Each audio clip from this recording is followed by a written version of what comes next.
Before I move on to the next speaker, I know that there was at least one woman here from World War II. How many World War II vets do we have here? Would you stand? World War II.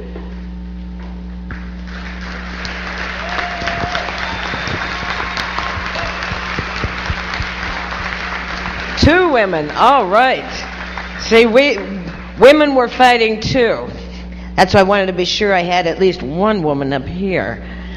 Our next speaker, though, is the next war that we didn't call a war. And as we heard earlier from our mayor, it was a horrible time in America's history when, I was in college too. I wasn't one of the,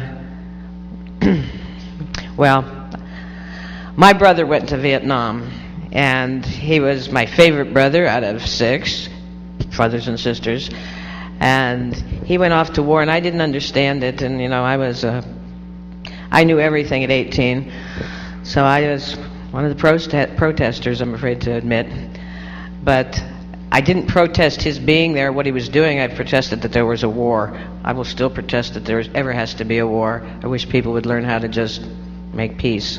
But anyway, Vietnam was a horrible time because the young men and women who went there, instead of getting recognized like they do today for their courage, their stamina, their love of country and family, all of the important ideals that we hold most valuable to us, they did that too, except they came home and got garbage thrown at them. So I thought it's about time we acknowledge all of our heroes, and I acknowledge my brother Dickie.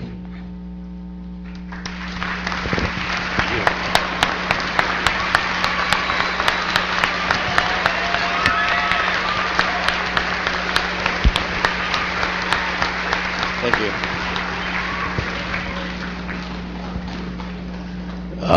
May I first say it's a pleasure to see all these people in uniform that are serving our country today, and how profoundly proud I am of you. God bless you. And it was, Vietnam was kind of crazy. I was the first one in my neighborhood to join the Marines. I joined right out of high school, and I couldn't wait to be a man. You see all these things in the commercials and the posters, be a man, join the Marines, and that's what I wanted to be. I wanted to be a man and a Marine.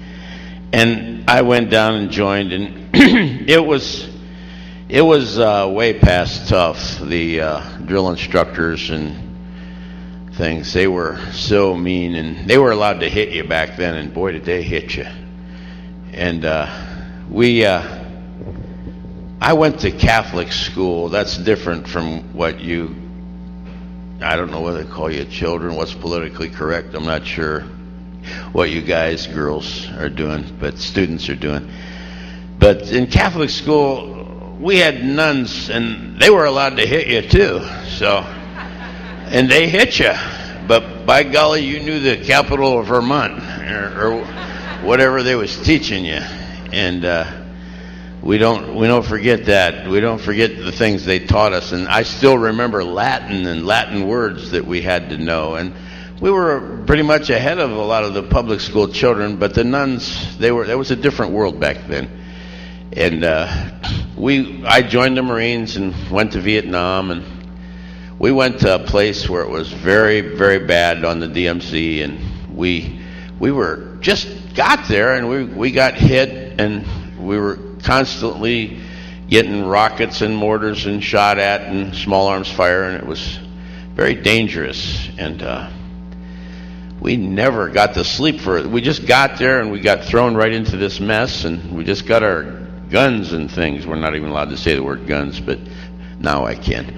But we were hit constantly, and then after like maybe 48 hours of just constantly never always being on edge, always being under fire, always being scared to death, they brought us back and they said, you're going to get some rest. We're going to bring some new troops up here, and we're taking you guys back to rest. So they took us back in these big trucks, and they put us in these 10-man tents with the sides rolled up.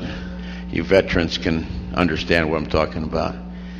And we were there, and it was like 120 degrees. It was really hot.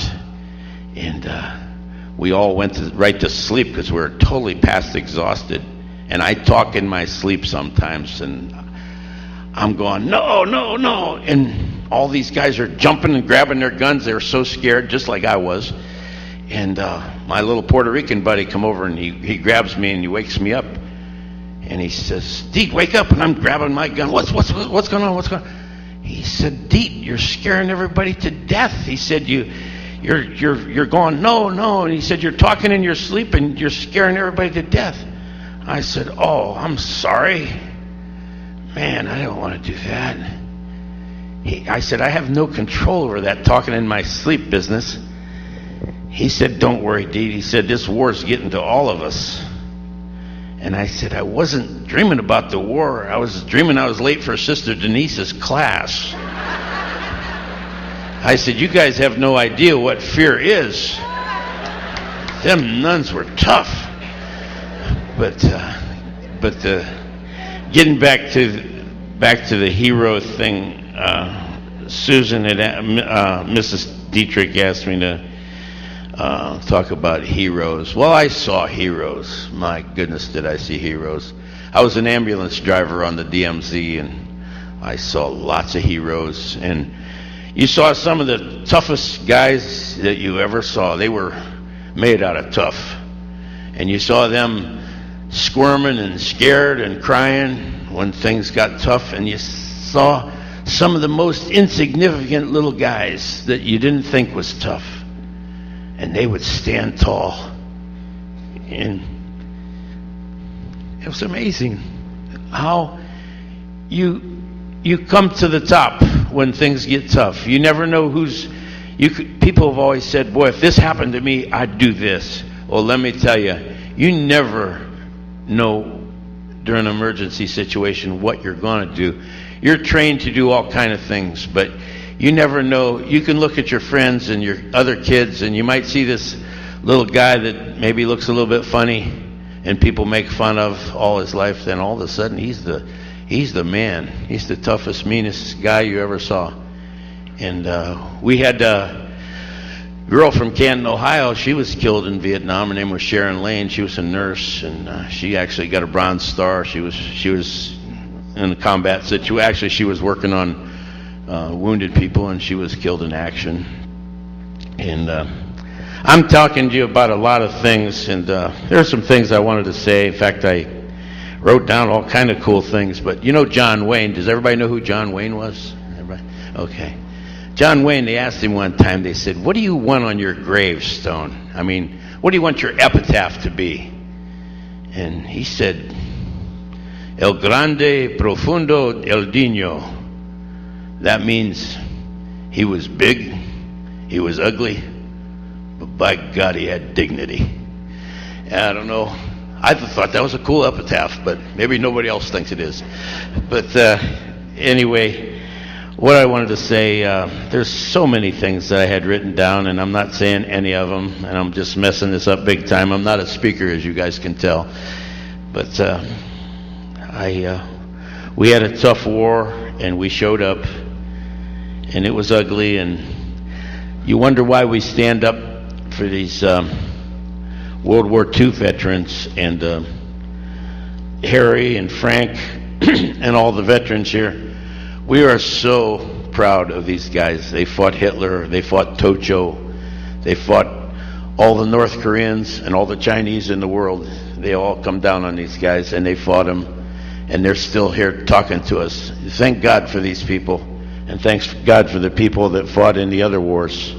And I don't want to take too much time. I have so much to say, and I'll just mess it up somehow. But God bless you kids, and thank you for letting me talk.